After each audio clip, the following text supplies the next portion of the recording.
Secondary sector is that sector which deals with the conversion of raw materials into finished goods.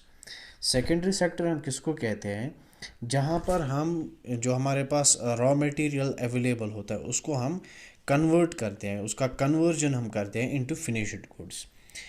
आपको मैं ऐसे example दूंगा कि हमारे पास फॉरेस्ट है, ठीक है, फॉरेस्ट से हमें वहाँ पर वुड हमें वहाँ से हम एक्वायर करते हैं, that is in the form of raw material.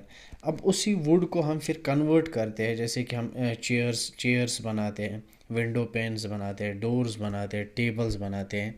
तो those tables, those chairs, those window panes are known as the finished goods. जो रॉ मटेरियल है वो वुड है वहाँ पर, और जो ये पूरा कन्वर्जन होता है रॉ मटेरियल का इनटू फिनिश्ड गुड्स, ये एक इंडस्ट्री में होता है, ठीक है।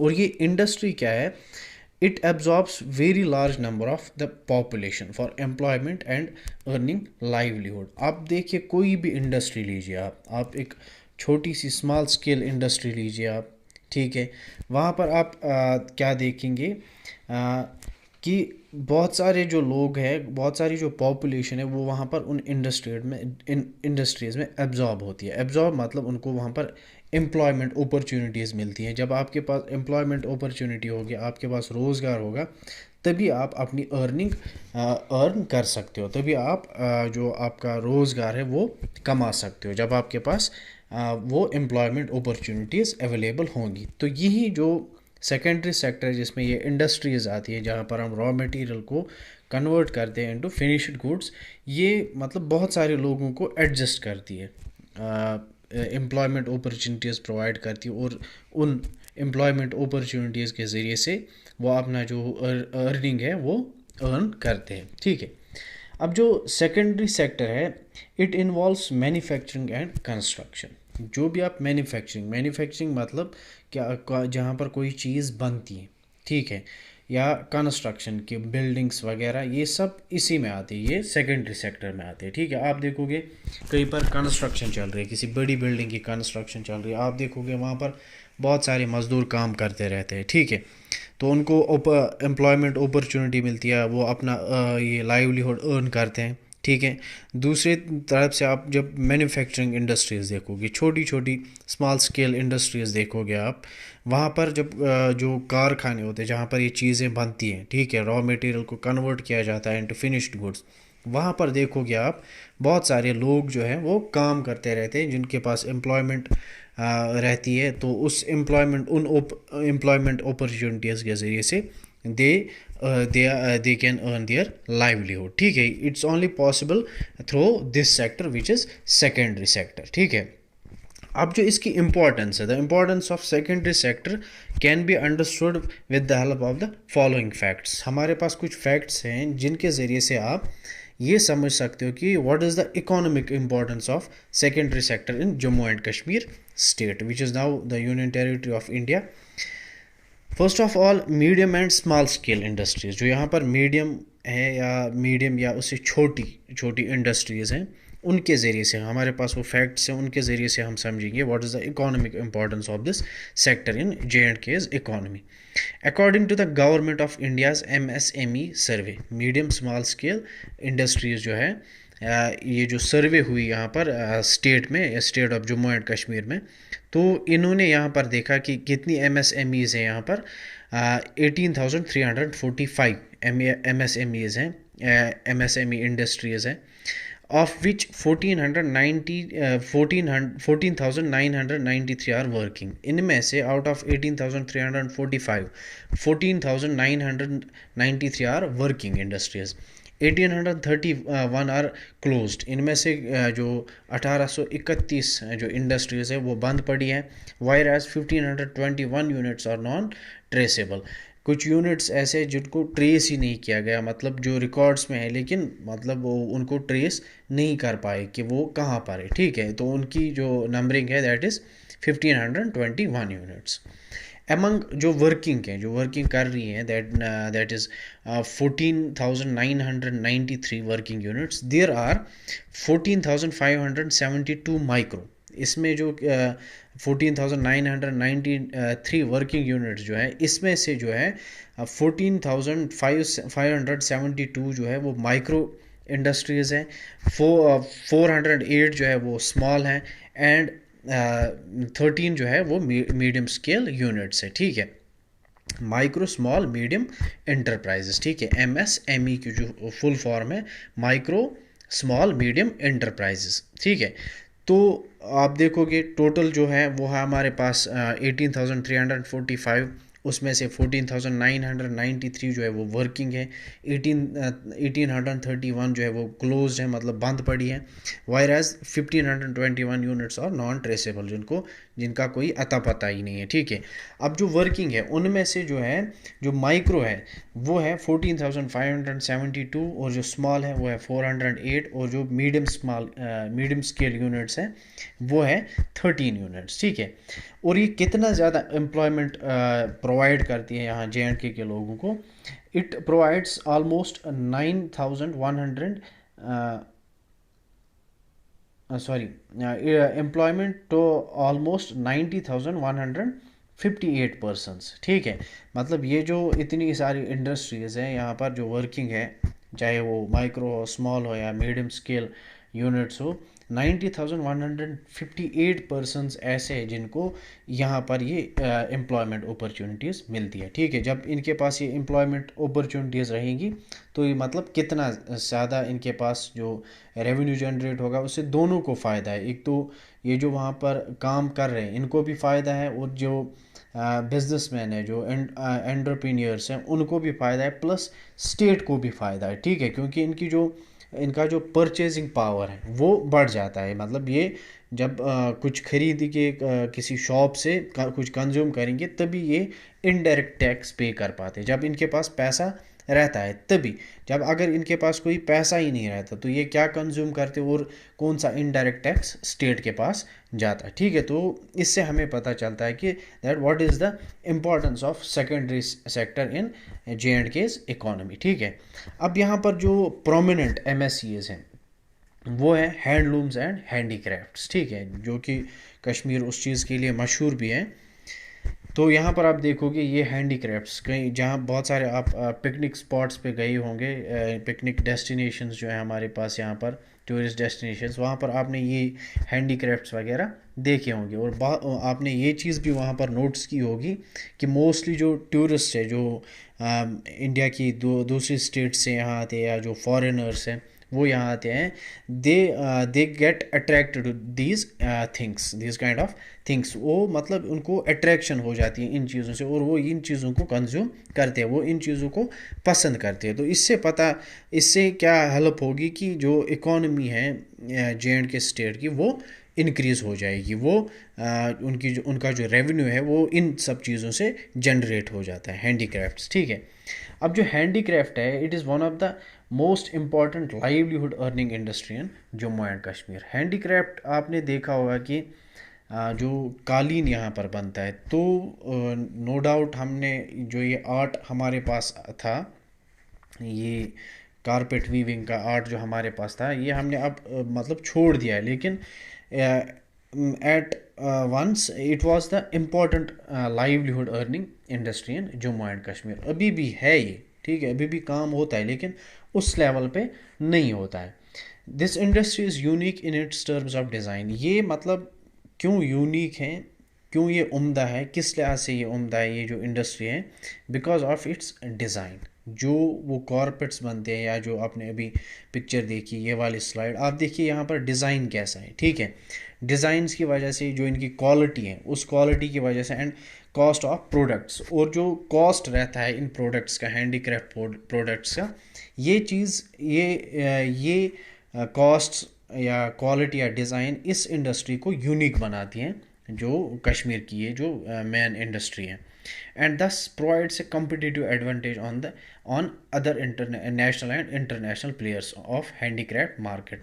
और ये it provides tough competition to the national as well as international players of handicraft market. आप ये चीज़ सिर्फ JNK में नहीं देखोगे, कि यहाँ पर आप देखोगे कि यहाँ पर हैंडीक्राफ्ट मार्केट है, यहाँ पर हैंडीक्राफ्ट इंडस्ट्री है, नहीं, it can be seen at national level as well as international level. ठीक है, तो वहाँ पर ये जो हमारी इंडस्ट्री है यहाँ पर JNK की हैंडीक्राफ्ट इंडस्ट्री है, it provides tough competition to the national as well as the international handicraft market players. ठीक है, तो अगर हम यहाँ पर देखेंगे कि इसका जो कंट्रीब्यूशन रहा है बाय द एंड ऑफ 2012 के एंड में जो फाइनेंशियल ईयर रहा है, जो handicraft production was rupees 1133 crore. सिर्फ जो हैंडीक्राफ्ट प्रोडक्शन, जो हैंडीक्राफ्ट इंडस्ट्री है, इसने कितनी प्रोडक्शन की है? 1133 करोड़। एंड जो इसका एक्सपोर्ट, मतलब जो हमने एक्सपोर्ट किया है बाहर की स्टेट्स में नेशनल लेवल पे या इंटरनेशनल लेवल पे, touch rupees 260.22 crore in second quarter. जो इसका सेकंड क्वार्टर रहा है 2012 का, उसमें हमने जो एक्सपोर्ट किया है हैंडीक्राफ्ट्स को, चाहे कारपेट्स हो या बाकी चीज़ें हों, ठीक है, तो सेकंड क्वार्टर में इसने टच किया था, इस इंडस्ट्री ने 260.22 crore. From these facts we can understand that what is the importance of this secondary sector in J&K's economy. Now we will move to the next slide. जो इस the important products of the handicrafts are, one is जो अभी हम बात कर रहे थे carpets. ठीक है, आपने जो कालीन नाम सुना ही होगा। Carpets, the practice of carpet weaving in Kashmir is historically linked to Persia and Central Asia. जो यहाँ पर जो ये कारपेट वीविंग, ये डायरेक्टली, मतलब ये जो आर्ट है ये डायरेक्टली कश्मीरियों का नहीं, जो ज़ैनुल आबिदीन यहाँ के किंग थे, उन्होंने ये वहाँ से पर्शिया से या सेंट्रल एशिया से कुछ कारपेट वीवर्स जो एक्सपर्ट्स थे उसमें उनको मंगवाया था। तो उन्होंने यहाँ पर जो यहाँ के कश्मीरी थे उनको वो ट्रेनिंग दी, बाद में वो स्किलफुल बन गए, तो ये हमारे पास ये आर्ट आ गया। ठीक है, तो ये जो कारपेट वीविंग कश्मीरियों में रहा है, it's one of the main occupations of the Kashmiri youth. उस टाइम पे यूथ ही कहेंगे हम, तो उनका रहता था। लेकिन आज हम देखते हैं कि ये बहुत ही कम देखने को मिलता है। ठीक है, एक तो कारपेट्स है, दूसरा हम देखते हैं शॉल्स। आप देखोगे कि बाहर से टूरिस्ट आते हैं, वो अगर कुछ नहीं ले जाएंगे यहाँ से, तो शॉल तो वो यहाँ से ले ही जाएंगे। अब शॉल क्या है? A shawl is a special cloth use to cover the body. एक स्पेशल क्लॉथ है कि जब भी ये कहीं फंक्शन में जाते हैं, तो मोस्टली ये विंटर्स में ज़्यादा यूज़ होता है। जब विंटर्स में कोई फंक्शन होगी तो आप, मतलब वो ड्रेसअप होता है इंसान अच्छे से, तो ऊपर से वो फिर ओढ़ लेता है उस एक क्लॉथ को, और वो स्पेशल क्लॉथ होता है। ठीक है, जिसे हम शॉल कहते हैं। The Kashmiri shawl is prepared from 3 kinds of fabrics. अब जो कश्मीरी शॉल है, it is prepared from 3 kinds of fabrics. 3 किस्म के फैब्रिक्स से ये बनाया जाता है। वन इज़ शाहतूस, पहला जो फैब्रिक है ये, जिसको हम कहते हैं shahtoosh. It is considered as the costliest among all the shawls. ये जो शाहतूस फैब्रिक का शॉल बना हुआ होता है, ये बाकी शॉल से मतलब बहुत ही ज़्यादा कीमती कंसिडर किया जाता है। और इसे it is also known as the ring shawl, उसको हम रिंग शॉल भी कहते हैं। Its fabric comes from the rare Tibetan antelope. These shawls are prepared on looms.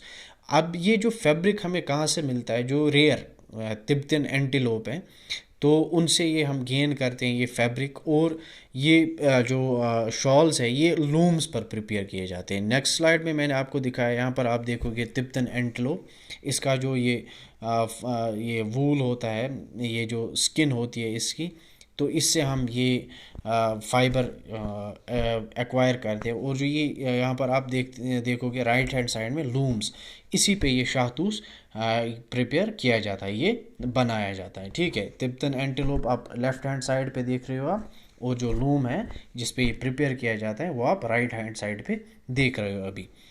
Now move to the next slide. जो हमारे पास नेक्स्ट शॉल है जो यहाँ पर बनाया जाता है, that is pashmina shawl. It is fine type of Kashmiri wool. ये भी एक कश्मीरी वूल से प्रिपेयर किया जाता है ये pashmina shawl. In Kashmir it is known as the soft gold. Pashmina shawl को कश्मीर में क्या कहा जाता है? Soft gold. ठीक है, उसके बाद है दूसरा रफल।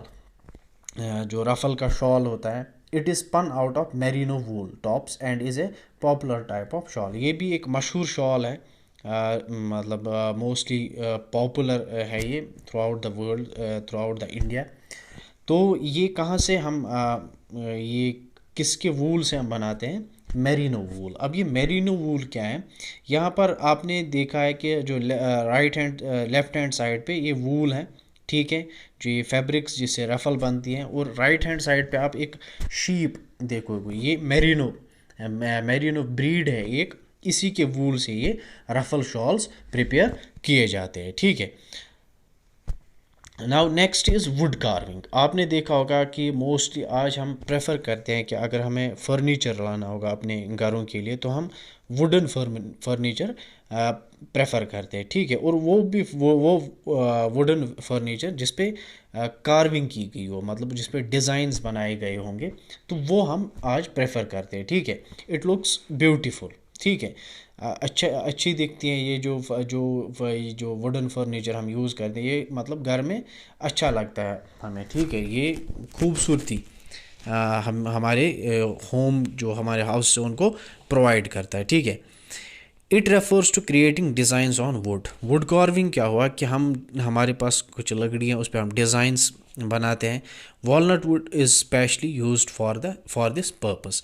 जो ये जिस वुड पे हम डिज़ाइंस निकालते हैं, ठीक है, वुड कार्विंग करते हैं, उसके लिए मोस्टली जो वॉलनट है हमारे पास, जो अखरोट के दरख्त रहते हैं हमारे पास, उसकी जो लकड़ी है वो इसमें ज़्यादा यूज़ की जाती है, ठीक है। इस पर्पज़ के लिए यूज़ की जाती है, वुड कार्विंग के लिए यूज़ की जाती है, ठीक है।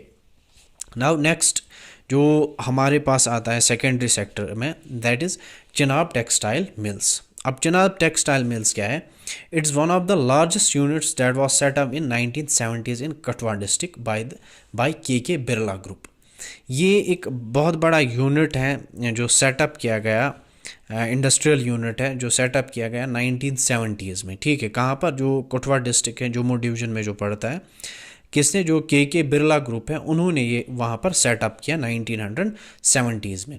Today this factory manufactures cotton yarn. यहाँ पर जो क्या मैन्युफैक्चर किया जाता है? कॉटन यार्न, ठीक है, जो जिससे हम जो स्वेटर जिससे बुनते हैं वो। एंड मैन मेड फाइबर जो मतलब खुद या किसी टेक्नोलॉजी कोई केमिकल यूज़ करके मैन मेड फाइबर यहाँ पर प्रिपेयर किया जाता है with the help of 1,70,000 spindles. जो यहाँ पर कितनी जो स्पिंडल्स हैं जिनसे ये फाइबर या कॉटन यार्न या जो मैन मेड फाइबर ये बनाया जाता है, मैन्युफैक्चर किया जाता है, 1,70,000 spindles, which is largest factory of Sutlej textiles and industries limited. ये जो सतलुज टेक्सटाइल जो है, ये मतलब ये वाली जो है, ये इसकी बहुत बड़ी एक यूनिट है यहाँ पर, जो 1970s में एस्टेब्लिश की गई थी, जो जिसका हम कहते हैं चिनाब टेक्सटाइल मिल्स, ठीक है। Now move to the next slide. अब जो हमारे पास एक मेन रिसोर्स है जे&के के पास, that is the hydro electricity, ठीक है। जो हम यहाँ पर पानी से जो पावर जनरेट करते हैं, इलेक्ट्रिसिटी जनरेट करते हैं, ठीक है। when I was in the first year of my BG course, तो उस टाइम पे हमारी एक जो हमारी HOD मैम थी जो हमें इकोनॉमिक्स पढ़ाती थी, तो उन्होंने उस टाइम पे कहा था कि तब तक मैंने भी नहीं पढ़ा था ये, कि the J and K has the potential to generate 20,000 megawatts of electricity. Potential इतनी है कि हम यहाँ पर जो जे&के स्टेट हैं, ये जो पानी से 20,000 मेगावाट्स जो है इलेक्ट्रिसिटी जनरेट कर सकते हैं, लेकिन उतनी नहीं करते हैं, ठीक है। वो अलग रीज़न है क्यों नहीं करते हैं, लेकिन वो स्ट्रेंथ है हमारे पास, जे&के के पास है वो strength. J and K government, J and K state is having that potential to generate 20,000 megawatts of electricity, ठीक है। अब जो J and K state power development corporation है, इसके पास it is having 20 hydro electric projects in different parts of Jammu and Kashmir.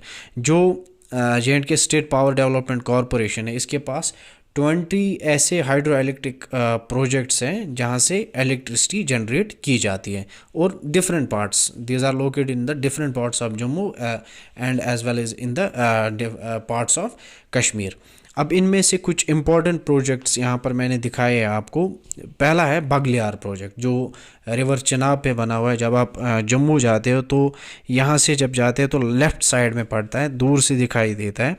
तो this is the Baglihar power project, जहाँ पर हाइड्रो इलेक्ट्रिसिटी जनरेट की जाती है। Now next is the ऊडी second power project. यहाँ पर जो ऊडी है, जो डिस्ट्रिक्ट बारामूला में पड़ता है, तो यहाँ पर भी जो हाइड्रो इलेक्ट्रिसिटी है वो जनरेट की जाती है। Next is Salal power project. Salal power project भी हैं जो जिससे जहाँ से हम ये इलेक्ट्रिसिटी जनरेट करते हैं। तो आप इससे अंदाज़ा लगा सकते हो कि हमारे पास मतलब यहाँ पर मैंने कुछ ही ये प्रोजेक्ट्स दिखाए हैं, जैसे सलाल दिखाया मैंने, ऊडी सेकंड दिखाया, या ये जो बगलियार प्रोजेक्ट पावर प्रोजेक्ट है ये दिखाए। इसके अलावा भी बहुत सारे ऐसे पावर प्रोजेक्ट्स हैं जिनसे हम यहाँ पर इलेक्ट्रिसिटी जनरेट करते हैं, ठीक है। और आप देखिए कि कितनी इलेक्ट्रिसिटी हम जनरेट करते हैं, तो इससे कितनी ज़्यादा एम्प्लॉयमेंट जनरेशन होनी चाहिए थी, कितना रेवेन्यू जनरेट होना चाहिए था।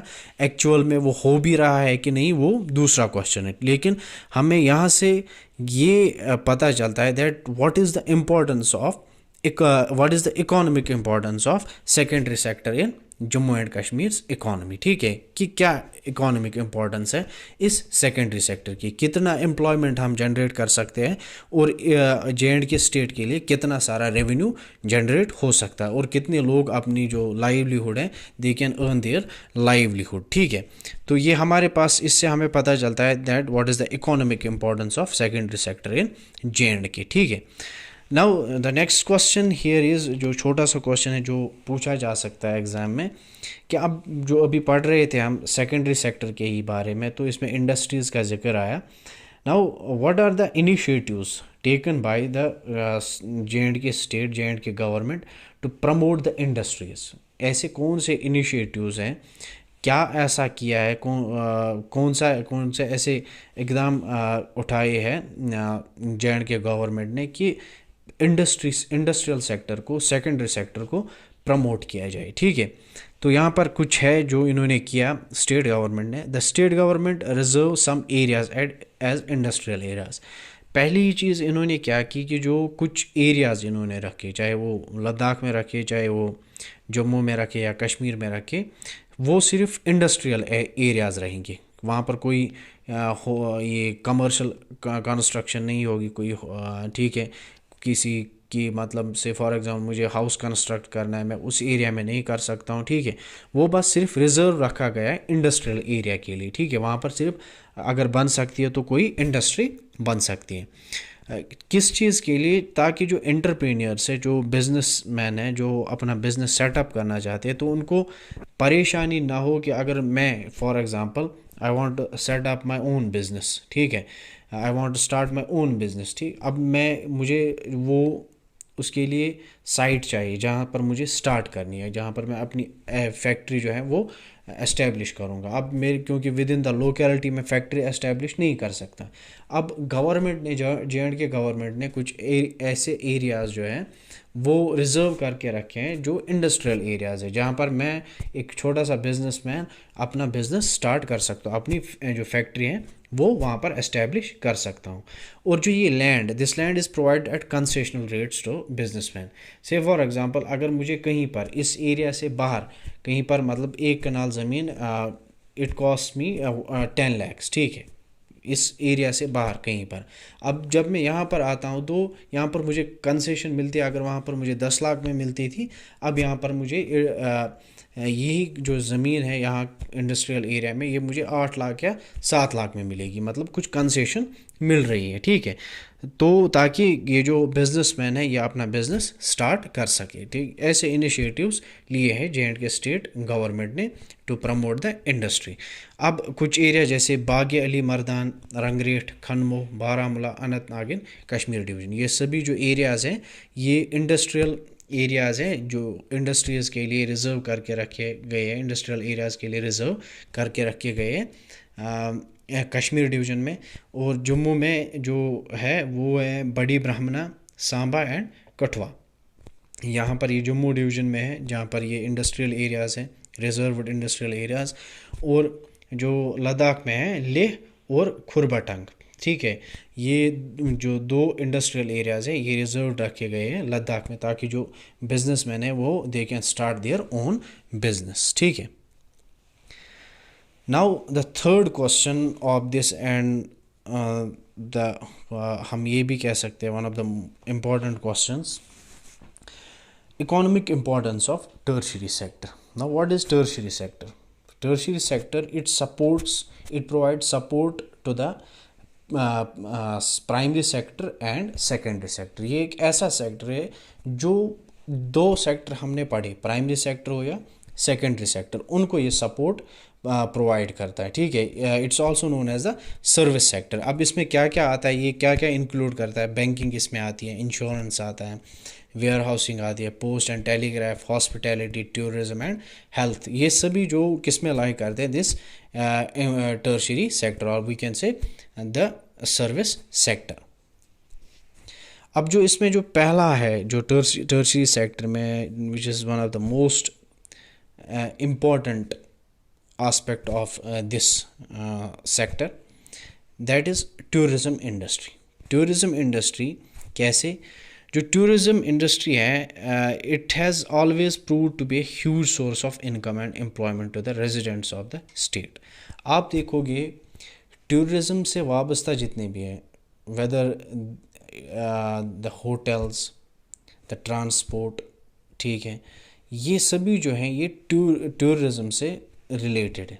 देखिए जब फॉरेनर्स आते हैं या जो इंडिया की बाकी स्टेट से यहाँ पर जो टूरिस्ट आते हैं वो स्टे करते हैं होटल्स में, वो उनको ट्रांसपोर्ट की ज़रूरत पड़ती है, उनको गाइड्स की ज़रूरत पड़ती है जो उनको गाइड करते हैं कि आपको कहाँ से जाना है, कहाँ पर क्या चीज़ है, ठीक है। तो आप देखोगे कि कितनी जो रेजिडेंट्स हैं उनको, JNK के रेजिडेंट्स हैं उनको एम्प्लॉयमेंट मिलती है, और कितना जो इनकम जनरेशन होती है एक स्टेट की, ठीक है। आप देखोगे कि होटल्स में वो रहते हैं, वहाँ पर इनकम जनरेशन होती है, ठीक है, उनको टैक्स पे करना पड़ता है टुवर्ड्स द स्टेट गवर्नमेंट, ठीक है। ट्रांसपोर्टेशन, उनको रोड टैक्स पे करना पड़ता है, वो भी जाता है स्टेट गवर्नमेंट की ओर। या बाकी चीज़ जो यहाँ पर टूरिज़्म, जैसे कि ट्यूलिप गार्डन है जो हमने लास्ट लेक्चर में भी पढ़ा प्राइमरी सेक्टर में, कि कितना सारा वो थ्रू टिकट्स, जो एंट्री टिकट्स होती है, कि जब टूरिस्ट आते हैं यहाँ पर, उनको कितना जो वो मतलब कितना ज़्यादा रेवेन्यू इस टूरिज़्म इंडस्ट्री से जनरेट होता है, as well as the residents of Kashmir they can earn their livelihood, they got the employment opportunities from this industry, tourism industry. अब जो ये टूरिज़्म है, ये सिर्फ आप ये नहीं देखोगे कि ये सिर्फ कश्मीर में ही है या सिर्फ लद्दाख में है या सिर्फ जम्मू में है, नहीं, या आप थ्रू आउट कश्मीर देखोगे ये फैला हुआ है, ठीक है। अगर आप जम्मू में देखोगे बहू फोर्ट है वहाँ पर, ठीक है, वो फिश एक्वेरियम है वहाँ पर, या बहुत सारी और जगह हैं वहाँ पर जहाँ पर जा सकते हैं कि टूरिस्ट आ जा सकते हैं, या पटनी टॉप है, ठीक है, एक हिल स्टेशन है। आप देखोगे कि मतलब बहुत सारी ऐसी टूरिस्ट डेस्टिनेशंस हैं जहाँ पर टूरिस्ट आते हैं। जब कश्मीर में आते हो, no doubt Kashmir is having large number of tourist destinations in comparison to Ladakh and Jammu, लेकिन देखते हैं हम जम्मू में भी देखते हैं टूरिस्ट डेस्टिनेशंस, कश्मीर में भी as well as in Ladakh, ठीक है।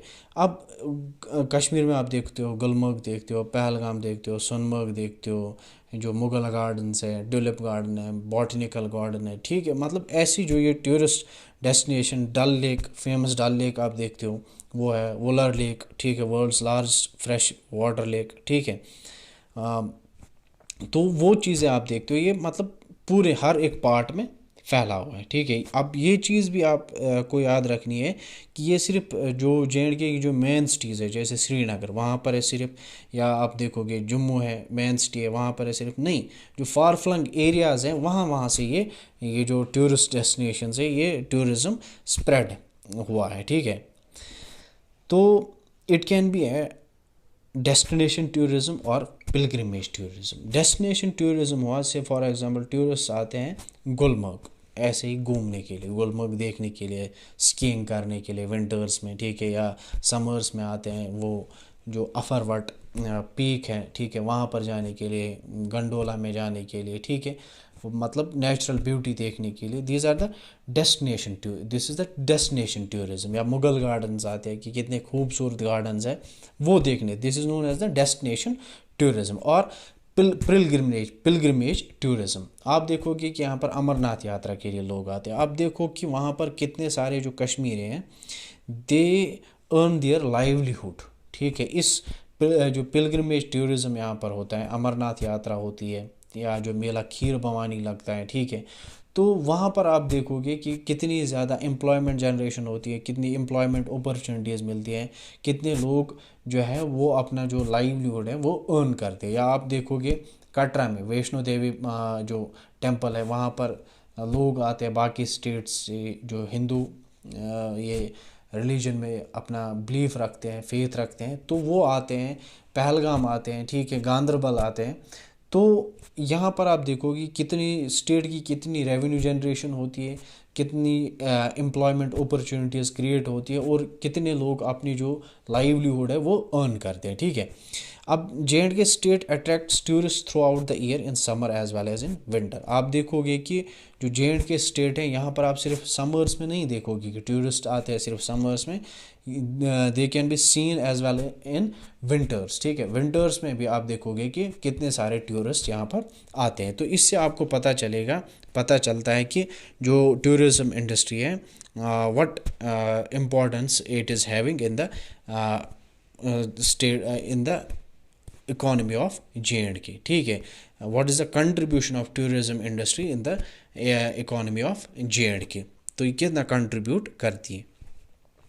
उसके बाद है पब्लिक एडमिनिस्ट्रेशन, ठीक है। जो पब्लिक एडमिनिस्ट्रेशन है it emerged as the largest constituent of service sector. एक बड़ा कॉन्स्टिट्यूएंट, एक बड़ा पार्ट कंपोनेंट माना जाता है सर्विस सेक्टर का।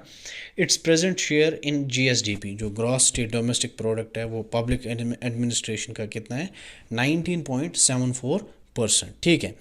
उसके बाद है ट्रेड होटल्स एंड यहाँ पर रेस्टोरेंट है, ठीक है, restaurant services. Trade hotels and restaurant services is the second largest activity in service sector. जो ट्रेड होटल्स हैं हमारे पास, रेस्टोरेंट्स हैं, ठीक है, इनकी जो सर्विस है this is the second largest activity in service sector. Service sector में दूसरे नंबर पे हैं जो होटल्स है या हमारे रेस्टोरेंट्स है। और ये कितना कंट्रीब्यूट करते हैं, it contribute 7.93% to state's GDP। कितना इनका कंट्रीब्यूशन रहता है 7.93% to state's gross domestic product. अब जो टर्शरी सेक्टर है, the tertiary sector is the major contributor to the state economy which is likely to grow by 10.10%। एक मेजर कंट्रीब्यूटर है। आपने देखा होगा कि जो फर्स्ट लेक्चर में मैंने वो आपको ये फ्रीक्वेंसी पॉलीगन भी दिखाया कि आपने जो प्राइमरी सेक्टर का 21% है, सेकेंडरी का 22% है, एंड जो टर्शरी सेक्टर है it is having the highest contribution which is 57%, ठीक है। तो यहाँ पर आप देखोगे कि मेजर कंट्रीब्यूटर है towards the state's economy, state's GDP, ठीक है, which is likely to grow 10.10%। मतलब ये लाइकली मतलब ये नहीं कि श्योरिटी नहीं है कि नहीं करेगा, इतना कर सकता है, इससे ज़्यादा या इससे कम। अब कितना करेगा वो अब डिपेंड करता है, ठीक है। यहाँ की सिचुएशन कैसी रहती है तो वो डिपेंड करता है कि इतना ही रहेगा, इससे कम ग्रो करेगा, इससे ज़्यादा ग्रो करेगा, ठीक है। Now the last topic of this unit is hurdles in economic development. हमने पढ़ा that the primary economic importance of primary sector, economic importance of secondary sector, economic importance of tertiary sector. तीनों का हमने देखा कि what is the contribution of this three sectors towards the state's economy, ठीक है। तीनों का हमने देखा कि अब किसी का कम है, किसी का उससे ज़्यादा, अब किसी सेक्टर का उससे ज़्यादा है, ठीक है। तो अच्छी बात है कि धीरे धीरे इम्प्रूवमेंट होती है कि प्राइमरी सेक्टर भी इम्प्रूव करेगा, सेकेंडरी सेक्टर भी इम्प्रूव करेगा, as well as the tertiary sector will also improve. तो अच्छी चीज़ है। लेकिन यहाँ पर कुछ हर्डल्स, ऐसी रुकावटें हैं जो हमारी जो इकोनॉमिक डेवलपमेंट है, जो स्टेट की इकोनॉमिक डेवलपमेंट है, वो उसके आड़े आती है हमेशा, ठीक है। Now what are those hurdles that will be discussed in the coming slides. The state of Jammu and Kashmir is considered economically backward. तो ये हमें याद रखना है कि हम इकोनॉमिकली रिच नहीं है। J&K state is not economically rich, it is economically backward. हम इकोनॉमिकली बहुत पीछे हैं, ठीक है। क्योंकि फर्स्ट लेक्चर में आपको मैंने ये भी बताया कि we are at the 21st rank. हमारी J&K जो स्टेट है वो 21st रैंक पे हैं कि कितना कंट्रीब्यूशन है J&K स्टेट का टुवर्ड्स इंडियाज़ GDP। तो हमें उससे अंदाज़ा लगाना चाहिए कि how backward we are, how economically backward we are, ठीक है। अब इसके लिए बहुत सारे फैक्टर्स हैं, many factors are responsible for this the slow economic growth. और अब ये कौन कौन से ऐसे फैक्टर्स हैं we will see in this slide. First, पहला जो हर्डल है, जो हमारी इकोनॉमिक डेवलपमेंट में आती रुकावट आती है, that is poor road connectivity. आप यहाँ पर देखोगे जो श्रीनगर जम्मू नेशनल हाईवे है, बहुत ही मतलब यहाँ का ये जो हाईवे है हमेशा मतलब बंद रहता है ऑलमोस्ट। अगर 12 महीने में मैंने देखा है शायद ये जून जुलाई अगस्त 3 महीने ये खुला रहता है, बाकी जो 9 महीने ये बंद ही रहता है। तो इससे हम अंदाज़ा लगा सकते हैं कि जो J&K की इकॉनमी है इसकी कितनी जो कंडीशन है वो वर्स्ट है, कितनी ख़राब कंडीशन है इकॉनमी की, ठीक है।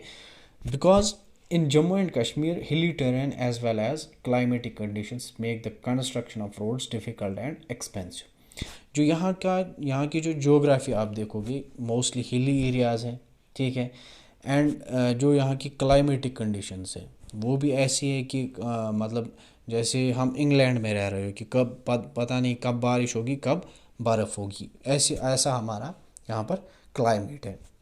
Now these conditions if those conditions are climatic conditions or the geography of the J&K, it make the construction of roads difficult and expensive। अब हम जो रोड कंस्ट्रक्ट कर रहे हैं वो हमारे लिए बहुत ही मुश्किल है वो रोड ये कंस्ट्रक्ट करने का। क्यों? Because of the hilly areas, ठीक है, बहुत सारे हिली एरियाज़ पड़ते हैं and expensive.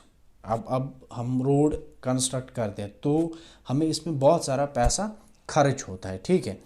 The state government has to spend great sum of money to clear and rebuild the roads. जो स्टेट गवर्नमेंट है जब मतलब रोड कहीं पर ब्लॉक हो जाता है, मतलब डिस्ट्रक्ट हो जाता है रोड, ठीक है, तो उसको क्लियर करने के लिए या फिर दोबारा बनाने के लिए उसी जगह वो रोड, तो उसमें बहुत सारा पैसा खर्च होता है। तो इससे आप अंदाज़ा लगा सकते हो कि हमारे पास जो इकॉनमी, हमारे पास जो पैसा रेवेन्यू है वो इन सब चीज़ों, जहाँ पर रोड ख़राब हुआ फिर से उसको रिबिल्ड करने के लिए, क्लियर करने के लिए, फिर से दोबारा बनाने के लिए वो पैसा वहीं जाता है। तो बाकी जो सेक्टर्स हैं वो वहीं पर रह जाते हैं। जो हमारे जो बाकी डेवलपमेंटल प्रोजेक्ट्स हैं वो डेवलपमेंटल प्रोजेक्ट्स वहीं पर रह जाते हैं, वो हम आगे कैरी फॉरवर्ड नहीं कर पाते। नेक्स्ट वन, जो the next factor which is responsible for the backward economy of our state is lack of awareness about various kinds of employment opportunities. यहाँ का जो यूथ है, यहाँ के जो लोग हैं, मतलब मोस्टली यूथ पावर है, these are unaware about the various kinds of employment opportunity. बहुत सारी एम्प्लॉयमेंट अपॉर्चुनिटीज़ है, बहुत सारी ऐसी स्कीम्स हैं जिनसे यहाँ के जो यूथ है वो अनअवेयर है। क्यों अनअवेयर क्यों है? Because in Jammu and Kashmir people use to give preference to government jobs. यहाँ जो लोग हैं, यहाँ की जो यूथ हैं, they use to give preference to government job. जो गवर्नमेंट जॉब है उसको वो प्रेफरेंस देते हैं, वो समझते हैं कि government job could make us secure, ठीक है, could make our life secure, ठीक है। हमारी जो गवर्नमेंट जॉब है, हमारी जो यूथ हैं, they thought that these government jobs will make our lives secure, ठीक है। लेकिन ये मतलब अकॉर्डिंग टू माई व्यू, जो मैं सोचता हूँ, ये सही नहीं है। सही क्यों नहीं है? बिकॉज जो J&K स्टेट है, it is having only 17% capacity. इतनी 17% कैपेसिटी क्या है इनके पास, they can only adjust 17% of the youth of Jammu and Kashmir in government area. ठीक है, सिर्फ 17% ऐसा यूथ है जिनको ये एडजस्ट कर सकते हैं गवर्नमेंट जॉब्स में। ठीक है, अब जो बाकी बचते हैं वो क्या करेंगे, वो अनअवेयर हैं, जो वेरियस एम्प्लॉयमेंट अपॉर्चुनिटीज़ है वो उससे बेखबर हैं कि कौन कौन सी ऐसी अपॉर्चुनिटी है। वो मतलब इन चीज़ों की तरफ ध्यान ही नहीं देते, उनका सिर्फ एक ही फोकस रहता है गवर्नमेंट जॉब। ठीक है, जिसकी वजह से हमारी जो JNK इकॉनमी है वो बैकवर्ड रही है। तो यहाँ पर क्या है, there is a need to attract people towards the private sector and self employment. ठीक है, अब यहाँ पर क्या है, it's the need of hour that we will attract people, we will advise people towards the private sector, we will give advice to the people, we will provide advice to the youth to make your career in private sector, or we can say in self employment। ठीक है, आप अपना जो career है वो private sector में secure कीजिए। ठीक है, या सेल्फ एम्प्लॉयमेंट आप स्टार्ट कीजिए। और जब हम सेल्फ एम्प्लॉयमेंट ये स्टार्ट करते हैं तो एक तो हमारी खुद की जो एम्प्लॉयमेंट जो है वो रोज़गार जो है वो जनरेट होता है, प्लस हम दूसरों के लिए एम्प्लॉयमेंट अपॉर्चुनिटीज़ जनरेट कर पाते हैं। ठीक है, and to encourage them to set up business unit so they can employ others. यही बात मैं कह रहा था कि जब हम सेल्फ एम्प्लॉयमेंट, मतलब मैंने अपना बिज़नेस स्टार्ट किया, मतलब मैं सेल्फ एम्प्लॉयड हूँ, खुद ही मैंने अपने आप को एक एम्प्लॉयमेंट अपॉर्चुनिटी प्रोवाइड की। जब ये छोटा सा बिज़नेस में स्टार्ट करता हूँ, I am after that I am able to provide jobs to others। ठीक है, to employ others, मैं दूसरों को भी ये जॉब्स प्रोवाइड कर सकता हूँ जब मैं सेल्फ एम्प्लॉयड बनूंगा, अपना बिजनेस सेटअप करूँगा। ठीक है, तो इसके लिए मुझे क्या चाहिए, अवेयरनेस चाहिए मुझे कि मेरे पास क्या क्या ऐसी एम्प्लॉयमेंट अपॉर्चुनिटीज़ हैं जिससे मैं सेल्फ एम्प्लॉयड बन सकता हूँ, या प्राइवेट सेक्टर में अपना जो फ्यूचर है वो मैं अपना करियर सिक्योर कर सकता हूँ। ठीक है, लेकिन ये चीज़ें हमारे पास नहीं है, जिससे हम देखते हैं कि जो यूथ हैं वो मतलब बेरोज़गार पड़ी है, अनएम्प्लॉयड पड़ी है, जिसकी वजह से हम देखते हैं कि हमारी जो इकॉनमी है it remains at the back foot. Now the most serious problem, और we can say the most serious hurdle in the economic development of JNK, that is security problems, the security problems। The investors are afraid to invest in JNK।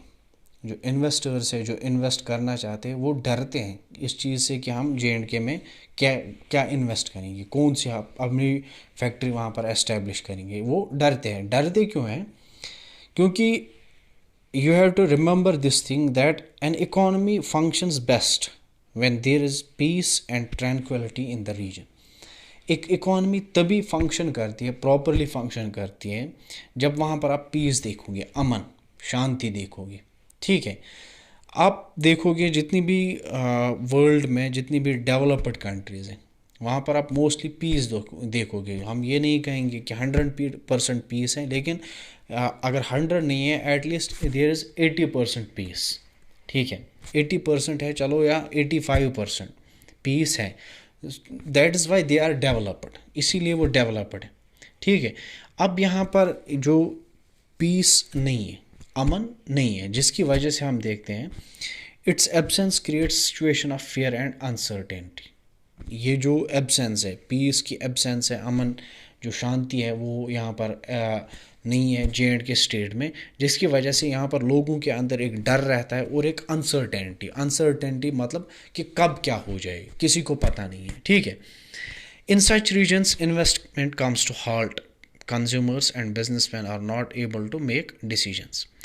ऐसे reasons में क्या है कि investment जो है comes to halt, investment नहीं हो पाता है, कोई ऐसा इन्वेस्टर नहीं रहता है कि जो यहाँ पर इन्वेस्ट करना चाहता है ऐसे रीजन्स में। ठीक है, और consumers and businessman are not able to make decision. जो कंज्यूमर्स होते हैं, जो कंज्यूम करने वाले होते हैं, या जो प्रोड्यूसर्स होते हैं, या बिजनेसमैन जिनको हम कहते हैं, वो प्रॉपर डिसीजन नहीं ले पाते हैं। किस चीज़ की वजह से? Because of the lack of peace in JNK। ठीक है, जो यहाँ पर जो पीस की कमी है, शांति की कमी है, अमन की कमी है। ठीक है, तो ना कंज्यूमर कोई डिसीजन ले पाता है, ना जो प्रोड्यूसर है या we can say the businessman, he is not able to make proper decisions. ठीक है, या इन्वेस्टमेंट जो है वो रुक जाता है, इन्वेस्टमेंट नहीं हो पाता है, जिसकी वजह से क्या है, in this way the economy इधर स्टैग्नेट्स और कॉन्ट्रैक्ट्स।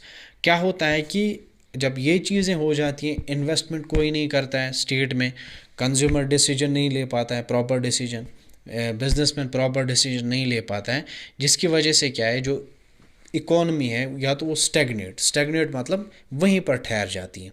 ठीक है, ना इंक्रीज होती है ना डिक्रीज होती है, वहीं पर रुक जाती हैं। और कॉन्ट्रैक्ट्स या तो वो कम होती है, इंक्रीज नहीं होती है, एक्सट्रैक्ट नहीं होती है। ठीक है, और इसकी वजह से जब इकॉनमी स्टैग्नेट होती है, स्टेबल रहती है एक ही जगह पर, ना ये एक्सट्रैक्ट होती है ना ये कंट्रैक्ट होती है, या अब क्या होगी, दोनों में से ये कंट्रैक्ट होगी, या तो एक ही जगह स्टैग्नेंट रहेगी या तो कंट्रैक्ट हो जाएगी, एक्सट्रैक्ट नहीं हो पाती है। इसकी वजह से क्या है, the unemployment opportunities increases, unemployment rises, income falls, gives rise to hardships. जब इनकम, आपके पास जो इनकम सोर्सेज हैं वो कम हो जाते हैं, जिसकी वजह से क्या है, आपके पास जो परचेजिंग पावर जो है, PPP परचेजिंग पावर पैरिटी जो है वो नहीं रह पाती। आप इजीली, आपको मतलब सख्त कंडीशंस का, हार्डशिप्स का सामना करना पड़ता है, जिसकी वजह से हम देखते हैं जब जहाँ पर, क्योंकि लास्ट लेक्चर में हमने देखा we are at the top in unemployment. ठीक है, अनएम्प्लॉयमेंट में जो JNK स्टेट हैं वो टॉप पे हैं out of 5 state, top 5 states. ठीक है, जो इंडिया की टॉप 5 स्टेट्स हैं उसमें हम पहले नंबर पे हैं अनएम्प्लॉयमेंट में। ये किस चीज़ की वजह से? Because of lack of peace, security problems in JNK। इसकी वजह से हम देखते हैं कि जो हमारी इकॉनमी है, the economy of JNK remains backward, economically we are backward. तो इसको ओवरकम करने के लिए हमें क्या इनिशिएटिव्स लेने हैं, JNK गवर्नमेंट को क्या इनिशिएटिव्स लेने हैं to overcome these problems, so that we can make our economy at the front, we can took our economy at front foot. ठीक है, फ्रंट फुट, तो वहाँ पर हम ले जा सकते हैं अपनी इकोनॉमी को, कैरी फॉरवर्ड कर सकते हैं हम आगे। हमारी इकोनॉमी कैसे डेवलप होगी, it's now the it's the हम कह सकते हैं कि अब जो ये चीज़ है ये सिर्फ अब जो गवर्नमेंट है, JNK गवर्नमेंट है, उनके हाथ में है कि उनको क्या करना है, कैसे इन्वेस्टर्स लाने, यहाँ पर इन्वेस्ट करना है, ताकि एक तो एम्प्लॉयमेंट अपॉर्चुनिटीज़ भी वो क्रिएट हो जाए, साथ साथ में जो स्टेट का जो रेवेन्यू है वो भी जनरेट हो जाए। This was the